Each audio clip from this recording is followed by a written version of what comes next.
Je vous propose maintenant un nouveau chapitre pour terminer vraiment sur cette thématique des enregistrements comptables des factures courantes sur les règlements. Nous allons voir dans un premier temps les règlements des factures d'achat et nous allons voir comment enregistrer sur Ciel Compta soit des factures d'achat qui ont été réglées soit par chèque, virement ou prélèvement, sachant que là l'enregistrement est identique au niveau comptable.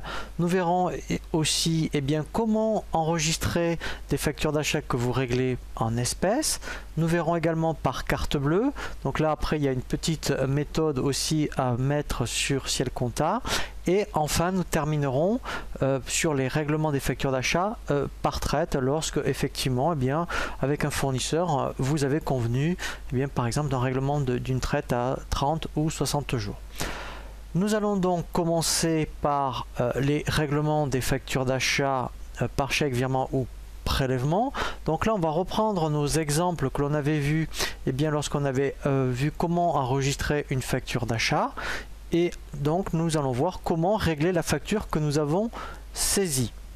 Si je reprends donc l'exemple où ici nous avons acheté à notre fournisseur SARL Micro donc un écran 17 pouces, donc on avait vraiment vu ce cas au niveau des enregistrements comptables. Donc nous avons au niveau du fournisseur une dette de 120 €. Donc là en fait au niveau du compte 401, en fait, puisqu'on a, vous voyez, c'était règlement à 30 jours par chèque.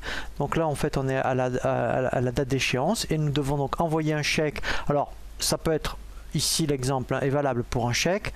On fait un virement ou un prélèvement. Donc, ce qu'on va voir sur Ciel Compta est valable pour les trois modes de règlement que je viens de vous citer. Nous allons voir donc comment solder, régler une facture d'achat. Soit par chèque, par virement ou par prélèvement. Sur Ciel Compta, en fait, toujours en mode saisie standard, il faut aller dans le journal de banque. Voilà, et ici, donc le numéro de pièce, alors là en fait on va laisser incrémenter, je dirais, Ciel Compta. Donc là, alors peut-être que sur ce paramétrage n'a pas été fait, mais là je vous invite à laisser le numéro de pièce de Ciel Compta. Il ne faut pas mettre un numéro de chèque ici. Le numéro de pièce, c'est vraiment, je dirais, le journal de banque que Ciel vous propose au niveau des numéros de pièces. Ici par contre, si vous réglez par chèque par exemple, vous mettez donc règlement fournisseur micro. Donc si c'est par chèque, vous mettez chèque numéro et vous saisissez votre numéro de chèque. Voilà, alors je précise, cette écriture est valable soit pour un virement, pour un chèque ou pour un prélèvement. Donc là bien sûr on changerait, on remettrait règlement par virement du fournisseur ou prélèvement fournisseur. Voilà, donc là du coup qu'est-ce qu'on va faire? Puisqu'on veut solder le compte fournisseur, donc par défaut on avait saisi une facture. Donc si on reprend donc le schéma d'une saisie d'une facture d'achat, le fournisseur est au crédit. Donc là comme on veut solder notre dette, le compte 401 en fait ici par exemple là, par rapport à 1000 € par exemple, voilà, je vais débiter le compte fournisseur. Et comme c'est une sortie d'argent, ici je vais créditer le compte 512. Donc voilà, donc quand vous réglez une facture donc qui a été à échéance par chèque, par prélèvement ou par virement, le modèle d'écriture est toujours celle-ci, 401 à 512. Juste un petit exemple, si par exemple vous réglez de suite une facture par chèque, par exemple vous allez dans un magasin et vous réglez par chèque, donc vous faites un chèque au comptant, vous n'avez pas besoin de passer par un journal d'achat, vous pouvez directement constater le règlement de la facture puisque en fait vous n'avez pas de dette. Donc là, admettons, vous mettriez achat écran par exemple, voilà, et là en fait donc vous mettriez le 607. Donc là je vais dire, mettons que c'était pour 1000 € par exemple, la TVA déductible, voilà, donc là ça ferait 200 € et de suite en fait voilà, ici vous mettriez, alors ici vous mettriez 1200, voilà. Voilà. Donc, pourquoi? Parce qu'en fait, vous réglez directement le fournisseur, le magasin. Donc, ne vous alourdissez pas en écriture comptable dans le journal d'achat, ça sert à rien, vous constatez directement le règlement. Donc ça, effectivement, alors c'est vrai que pour environnement et prélèvement c'est un peu différent puisque normalement il y a un délai d'attente, mais quand vous réglez par chèque, si vous réglez de suite, eh bien le modèle d'écriture est celle-ci. Hein, voilà, donc on ne passe pas par un journal d'achat. Vous passez par un journal d'achat s'il y a une échéance et 30 jours après, vous réglez par chèque par exemple. Nous allons prendre maintenant un exemple sur les règlements des factures d'achat par espèce. Alors là, c'est vrai qu'en règle générale, c'est plus pour des petites factures. Alors, ça peut être soit pour régler une facture de restaurant, par exemple, pour régler des timbres, une revue dans une librairie, enfin en tout cas, des petites factures. Alors, là, pareil, et bien donc là, c'est un peu comme lorsque vous réglez directement une facture avec un chèque. Là, puisque effectivement, vous n'allez pas attendre de régler plus tard la facture, vous allez la régler de suite en espèces. Donc là, sur Ciel Compta, nous allons voir comment procéder au règlement de ce type de facture d'achat. Sur Ciel Compta, première chose, en fait, il faut aller dans un journal spécifique qu'on appelle un journal de caisse. Donc, il est prévu par Ciel par défaut. Voilà, donc avec le compte 53, hein, donc sur tout ce qui est banque, c'est le 512, et ici, c'est le 53 000. Donc là, après, alors tout dépend de la facture. Si, alors là, pareil, le numéro de pièce, en principe, c'est Ciel qui va vous le proposer. Et là, mettons, vous allez au restaurant, par exemple, vous mettez donc frais de restaurant. Voilà, donc là par contre, alors eh bien vous avez une petite facture, hein, donc quand vous allez à la caisse, vous demandez une facture, donc là ça va être le compte 625, ce qu'on appelle les frais de déplacement. Donc là mettons ça peut être 15 € par exemple. Alors là, donc là je ne vais pas aborder les différents taux de TVA, puisque là effectivement ça peut être de la TVA à 10, à 7, à 5,5. Là je vais faire exprès, je vais laisser celle-ci, et là directement en fait, eh bien on va utiliser un compte 53. Voilà, donc là si on fait, voilà, vous voyez c'est la caisse, et là directement eh bien vous soldez votre écriture. Donc je précise, hein, donc là alors ça aurait pu être pour des timbres, donc là après on verra effectivement une thématique sur tous les comptes, toutes les factures que vous pouvez rencontrer au niveau de la classe 62. Donc là c'est une frais de restaurant, ça aurait pu être des timbres par exemple. Donc là vous auriez saisi directement le compte, par exemple, et bien les timbres c'est 626 à 53. Donc là pareil que quand on fait un chèque immédiatement, vous ne passez pas par le journal d'achat, vous allez directement dans le journal de la caisse, vous constatez quand même votre achat. La TVA, si elle figure sur l'appli de facture, et bien sûr que c'est récupérable, et le compte de trésorerie est le 53. Régler des factures d'achat par carte bleue. Alors on verra deux exemples. Si par rapport à votre carte bleue entreprise, hein, je précise, on verra après un tutoriel effectivement quand c'est vous qui avancez des frais, par exemple, eh bien effectivement avec votre carte bleue personnelle. Là on prend l'exemple d'une carte bleue entreprise. Alors on va voir deux cas de figure. Si votre carte bleue entreprise est soit à paiement immédiat ou à paiement différé. C'est un peu le même principe que par rapport à la caisse, puisque en espèces vous payez de suite, et bien la carte bleue c'est pareil. Donc pareil, hein, pour tout ce qui est carburant, frais de restaurant, ou même mettons un petit achat de matériel, et bien vous allez à la caisse et vous payez par carte bleue. Donc là il y a une petite différence effectivement si c'est en paiement différé ou je dirais en paiement immédiat par rapport à Ciel Compta. Sur Ciel Compta, si on prend le premier exemple, par exemple, eh bien vous payez par carte bleue, mais c'est un paiement immédiat. Ça veut dire que c'est comme un chèque. Dès que vous allez faire une opération par carte bleue, vous allez eh bien l'avoir mentionné directement au niveau de votre relevé bancaire par rapport à des opérations par chèque, et juste en dessous par exemple une opération carte bleue. Donc là quand c'est ce cas de figure, vous allez directement dans le journal de banque, et c'est un peu le même principe que lorsque vous faites un chèque, c'est-à-dire que là mettons si je mettais frais de restaurant, je paye donc un restaurant par carte bleue mais en paiement immédiat. Donc là je vais remettre mon compte 625, je reprends mon exemple de tout à l'heure, 15 €, la TVA, et ici vous allez mettre le compte 512 Et donc voilà, vous allez payer donc 17,95 €. Alors mettez au moins carte bleue. Voilà, comme ça au moins je dirais que lorsqu'on fera les éditions, vous saurez que ça a été fait par carte bleue. Donc ça, c'est le premier cas de figure.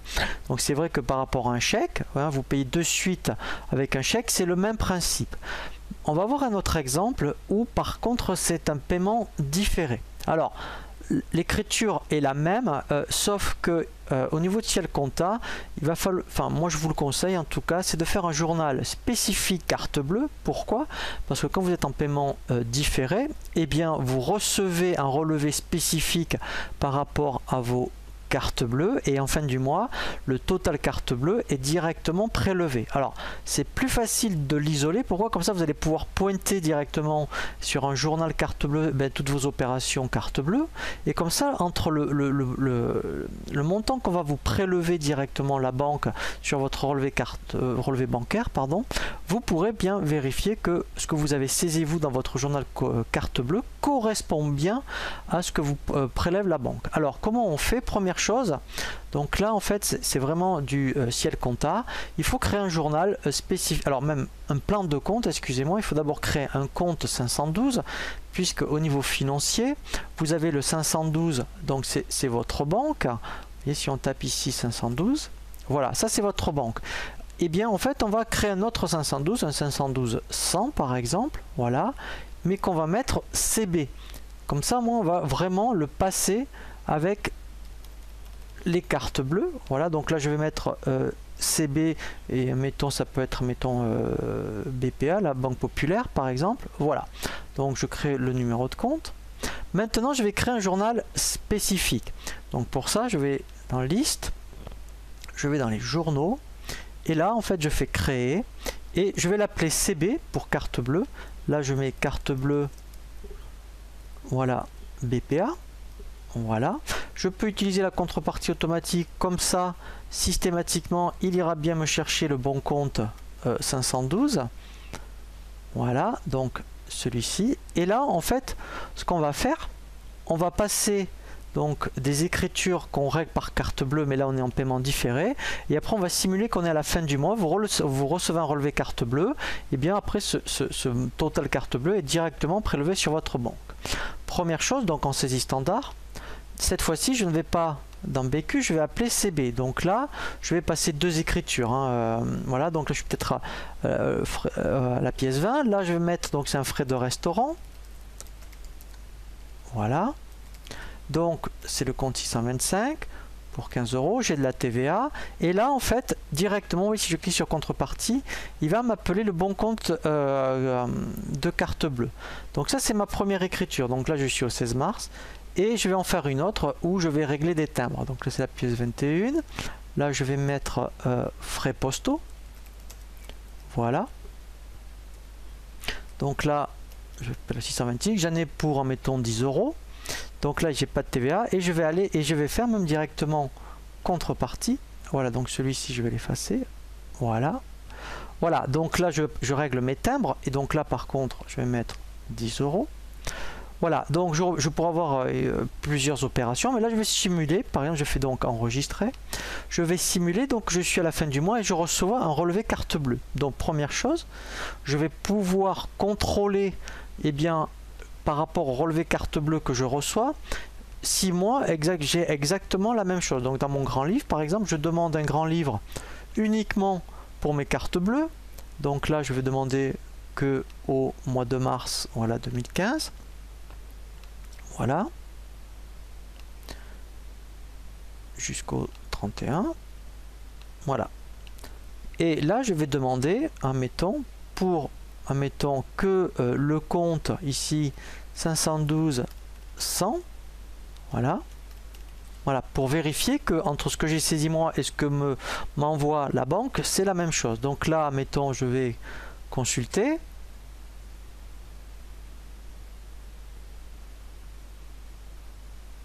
Voilà, donc je vais supposer qu'admettons, voilà, vous voyez ici, c'est mon total carte bleue. Vous voyez, j'ai bien le détail des opérations. Donc j'ai, mettons, 27,94 € qui vont m'être prélevés directement sur mon compte banque par rapport à mes cartes bleues.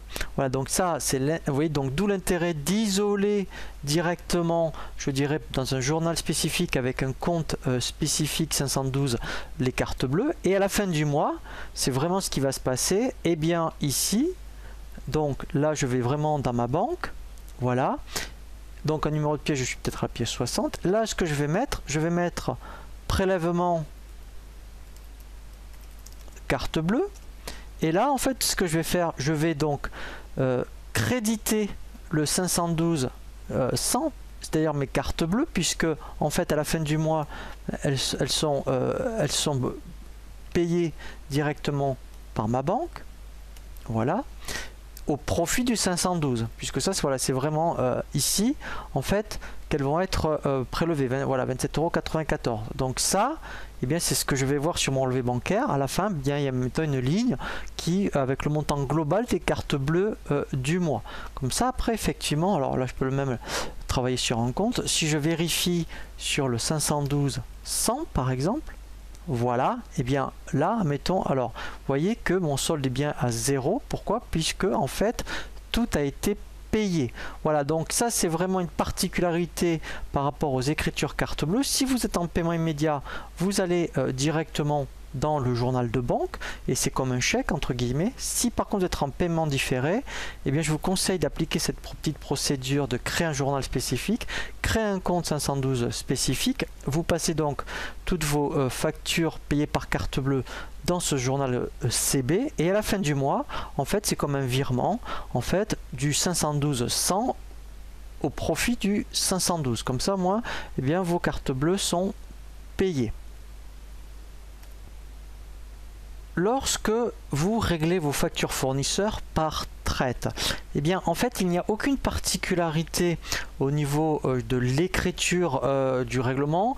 Il y a vraiment par contre une particularité lorsqu'on le voit dans les factures de vente, puisque c'est vous en fait qui établissez une traite magnétique par exemple, ou même une traite papier. Donc là on verra effectivement après les frais que la banque va vous prélever, mais par rapport lorsque c'est une facture d'achat où vous acceptez donc de régler par traite, qu'elle soit magnétique ou papier, sur Ciel Compta, il n'y a aucun changement par rapport au règlement par chèque. C'est vraiment le même principe. Dans le journal de banque, lorsque vous réglez un fournisseur par traite, ça ne change absolument rien. Donc là vous mettez, mettons, le nom du fournisseur, voilà, et là en fait pour vous c'est directement, vous soldez le 401 par exemple, si votre facture faisait 1000 €, et bien au 512 voilà, et pour 1000 €. Voilà, donc il n'y a que des particularités lorsque c'est vous, ou donc là pour un client, et bien le client donc vous acceptez qu'il paye par traite, il y a des frais qui vont se greffer, je dirais, au règlement. Donc là on le verra justement quand on va aborder le chapitre sur les règlements des factures de vente. Là on est dans les factures d'achat. Et bien pour les factures d'achat, lorsque vous acceptez de payer par traite, vous n'avez pas de frais particuliers.